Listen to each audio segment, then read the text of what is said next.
สบายดีเนาะวันนี้ก็พบกับข้าวเจ้าอีกเช่นเคยกับซ่อง MK1 ลาวมงเนาะเชอร์แนลเนาะวันนี้เป็นคลิปการเบ้าสาลาวกินตำกุ้งไส้หอยเนาะเขาเจ้าเอิ้นหอยบานเนาะยามนี้ฝนตกแล้วหอยจะขึ้นตามนามันเป็นหอยบานเราสามารถกิน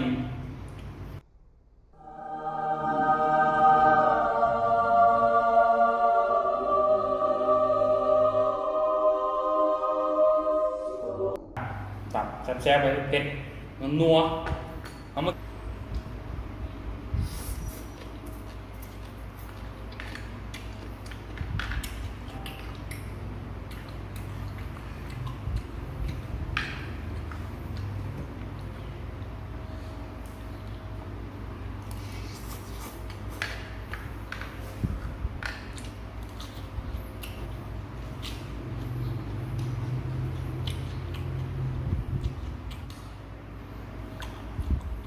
หวานเจ้าเอ้ยหอยหวานเนาะใช้มือเลย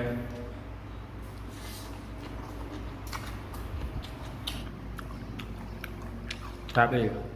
หวาน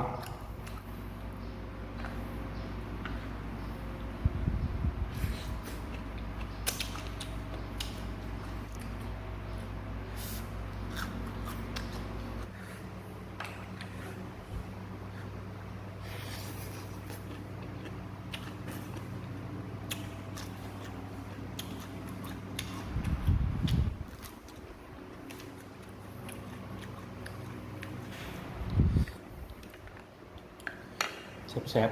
ๆเผ็ด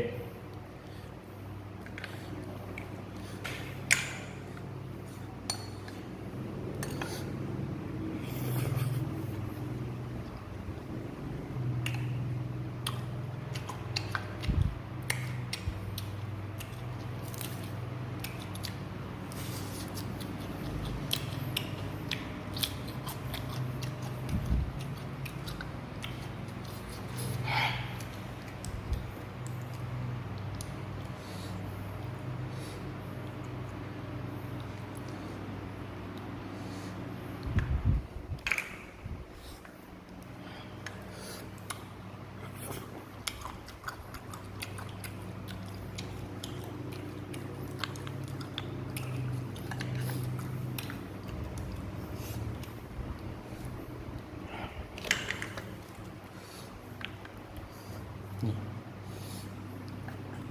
ทำเลย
เผ็ด